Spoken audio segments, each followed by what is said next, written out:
A happy Sunday. Sunday morning, some women went to put burial spices on Jesus' body. They knew a big stone was covering the tomb's entrance and wondered how they would move it.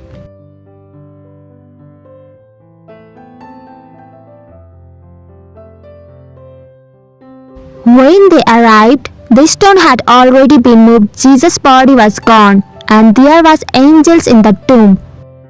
Jesus is alive, the angels said. Go tell his disciples.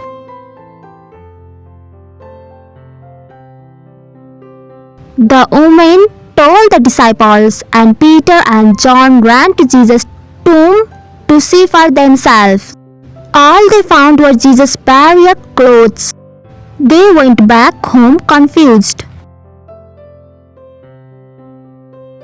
Later, the disciples were gathered together in a room.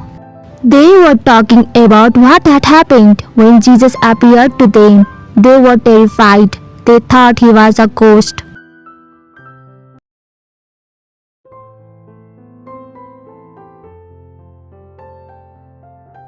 Don't worry, said Jesus. See my hands and feet. It's me.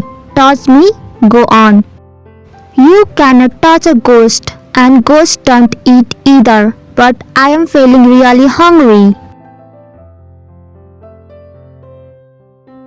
So he ate some fish. Then he taught them. The scriptures are clear, he said. The Messiah was supposed to suffer and die, and then be raised from the dead.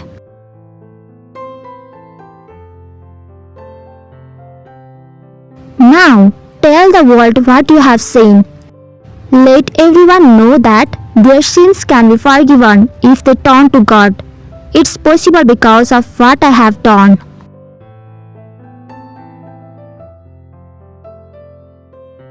Jesus told his disciples to go and tell everyone in the world about his good news.